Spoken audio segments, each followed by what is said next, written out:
Oh, what is this? Okay, no. We can't do that right now. That's not what this video is about. Today's video is specifically focused on focus breathing and racking focus, comparing the differences between the Sigma Art 18 to 35 versus the Rokinon Cine 35, because I've gotten some questions about the two lenses, so that's what we're looking at today. Shot, of course, on the Blackmagic Pocket Cinema Camera 4K with the Metabones Ultra, because both of those lenses are Canon EF mount.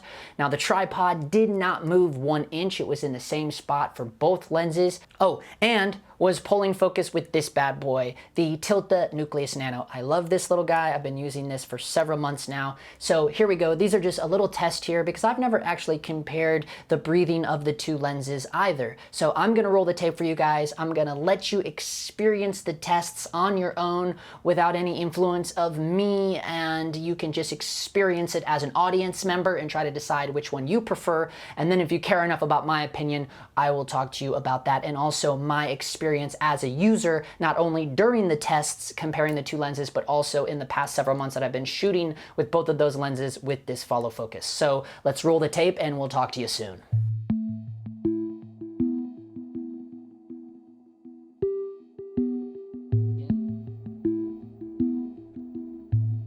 It's such a short, tiny focus throw. You just have to be super short and tiny with it. I'm barely moving the wheel.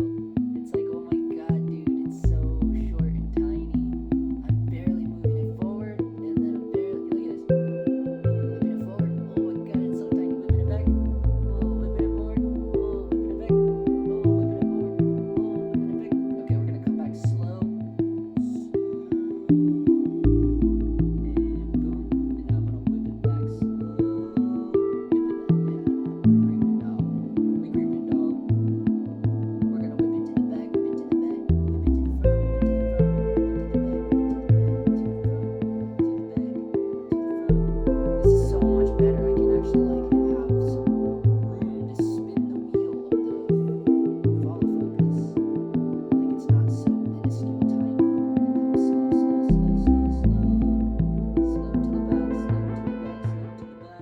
Okay guys, so there you have it. You probably heard me, a little bit of banter underneath the music. That's just what I do. I tend to talk to myself. I am a little nuts. Okay, so let's compare the two. Right out the gate, I'm just gonna say it, guys, and hate me if you will, but I prefer the Rokinon Cine. I do, I prefer it, and I'm gonna tell you why. Now, if you probably heard me underneath the music, the focus throw on that Sigma Art is so tiny to the point where it's asinine. Like, I was literally moving this thing like this.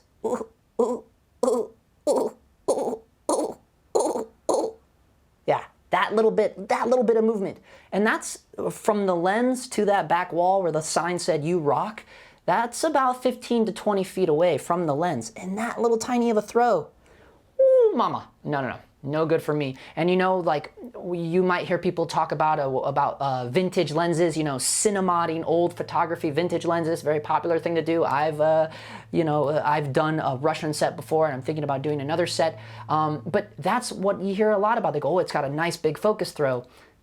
Some people don't like that. I prefer it. I think having a big, long focus throw is really nice for cinematography, for this cinematographer. Because as soon as I put on that Rokinon Cine, whoo, now I can finally do a real, you know, now you can whip this thing. It's not so tiny, minuscule, you know. Because when you're trying to get really fine-tuned, marks, oh boy, that's going to be hard. And that probably right there explains why I have such a hard time shooting live events with the Sigma Art, is because, you know, if you're trying to get focused and you know, you're doing a live event, like I do some concerts and things, and if you just go a little bit over, you're like, what the fuck, it's way out of focus. See, that thing is so teensy tiny, all right? Another thing I want to talk about is I believe that the Tilta Nucleus Nano was not really made for lenses that don't have hard stops. Because one, it's a pain in the ass calibrating this with lenses that don't have hard stops, and also this thing goes berserk sometimes because it doesn't have hard stops, and it'll just start whipping that Sigma Art, just it just whips it, and it whips it hard. And people have asked me, is the Tilta Nucleus Nano strong enough to handle a big heavy metal lens like that? Yeah, to the point where I fear for my lens. So here's the Sigma Art, and it is it's not as tight as it once was before I started using it with the Nucleus Nano. Now, I don't care if Tilta gets upset if they ever see this video, but I'm just letting them know, hey man, that thing probably shouldn't be used with lenses that don't have hard stops. And I know that's not the Nano's fault. However, you know, they put out videos showing how to calibrate this with, you know, lenses like this, and it's like, it goes berserk a lot, guys, and it'll just start whipping this thing, and I'm like, oh God, it's tearing it. And it is. It is very slowly and very minuscule, but it is in a very small form tearing this lens up. I'm just going to say that. So I would be aware of that, you know, if you shoot primarily on, you know, lenses, automatic lenses that don't have hard stops, just be aware that the Tilta Nano is over time probably going to tear it up. So I try not to use it on this lens. I just use my hand, you know? So that's one big factor. And when, you know, calibrating a Cine lens with it, it's so easy because it has hard stops. You literally just click and hold the calibrate button and it goes, whoop, hard stop, and then it's done. You know, for calibrating a photography lens is more of a pain in the ass, more of a process. If anyone's interested in that, let me know and I can do a video about that if you're having trouble calibrating it with a lens that does not have hard stops. Anyways, so that's one downside of the Sigma Art with this bad boy, you know, on top of the little tiny focus throw. But also, let's talk about the breathing. Obviously, both of these lenses breathe. The Sigma Art is actually a photography lens, and as you may already know, the Rokinon Cines are just rehoused photography lenses. Rokinon used to just originally have only photography lenses. People started liking them and you know, cinemodding them. And then Rokinon said, hey, we can cinemod them ourselves and resell them as Cine lenses.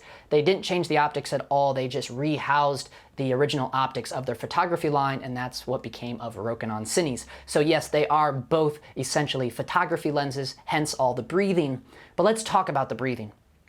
Call me crazy, but I prefer the breathing of the Rokinons over the Sigma, and I'm going to tell you why. And this is going to get really weird, but hate on, haters hate on. And I'm going to tell you, this is what's going on here. If you watch the breathing of the Sigma, when we're doing the slow pulls and we're coming back towards the little FD 28mm, you know, the lens that's nearest the camera, when we're coming back to that, you'll notice that the other lenses just kind of fall into place, like boop, boop, boop, boop, boop, boop. They just fall into focus.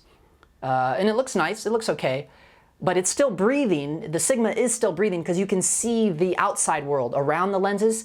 For instance, the flowers, if you watch the flowers in the Sigma shot, you can see the whole world moving. That's breathing, right? The whole world is breathing. But however, the things that we're looking for in focus, the lenses, they're just kind of falling into place. Some people like that. Some people would say that that's nice. But if you watch the Rokinon, as we're doing those slow pulls back, there is hardcore breathing going on. The world is definitely moving a little bit more harder than it was in the Sigma. So the breathing is a little worse. However, the lenses seem to pop out at you more as we're pulling them into focus. You know, it's almost having a 3D effect, to me, in my eyes, right? And a lot of people would say, well, yeah, that's the breathing, dude. It looks like crap. But here's the thing. I think I prefer that.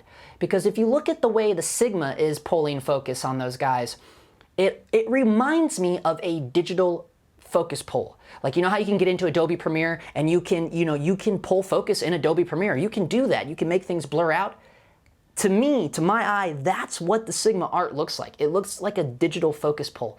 And some people prefer that. Me, I don't. I like the character that the Rokinon is giving you. The slow breathing, the focus pull of those lenses just look like they're like, rah. It has more of a 3D effect to my eyes. It looks like it's coming out at you a little bit more, and it looks more organic and more unique. Another thing that I want you guys to notice is that Rokinon is more punched in than the Sigma. The Sigma was definitely set to 35, and that tripod did not move an inch. And I noticed that right out the gate. I was like, oh, this Rokinon is more punched in than the Sigma. That's interesting. They both say 35mm, and they're both on the Metabones Ultra. That was a little weird. Another thing to point out is that the Rokinon is much brighter than the Sigma. Now I realize that, you know, we're talking about f-stops versus t-stops, okay, that's a difference right there. However, I have done a video before, if you've ever seen my Rokinon Cines, I compare all three of them versus that Sigma art, and there is a website there where they claimed that they did the science on all the Sigma arts and the f-stops are actually true t-stops, meaning the f1.8 on the Sigma art is a true t1.8. However, after today's test, I'm gonna debunk that website and say bullshit. Because the Sigma art definitely was at f2 because it's all automatic on the back of the BlackMagic, right? So I put it right at f2. And then when I put the Rokinon Cine on there, I had it at a T2, exactly at T2, and it was, you know, because I was watching the scopes on my Shinobi, and it was way, way more bright, right? So then I actually even stopped it down. What you're seeing, the Rokinon is actually at about a 2.2, 2.4, something in there, right? So just to give you an idea, I had to drop it down and it was still brighter than the Sigma. I do kind of prefer the warmness of the Rokinon. You know, the Sigma's kind of cold. I didn't do any color grading on this because I wanted you guys to really look at the, you know, the BlackMagic raw flavor of each of these, and very, very minimal lighting. You know, I just helped out some of the natural light that was in the room there. That's my take on it, guys. You know, I prefer the Rokinon. I just do. I think the breathing adds to the character of the lens. So there you have it, guys. Let me know down in the comments below what you think and be adults about it, all right? Because as soon as you start cussing at me and calling me names, you're out, all right? Quicker than Roseanne. I'll get you out of here, man. You're gone, baby. You gone, baby, gone. Keep sending me the emails. Keep sending me the everything you send me. I don't mind. Just don't call me names and don't cuss at me, and it's all good. It's all good, man. All right? Okay, so with that being said, link to my kit bag down in the description below. Keep an eye out, man. I'm not joking about this. You guys are like, why did you buy the original Ready rig? I'm gonna explain all of that in a future video. I just have to wait. I'm saving up to get some really awesome BTS footage for you guys. Okay, so with that being said, for now, you know it. That's a wrap.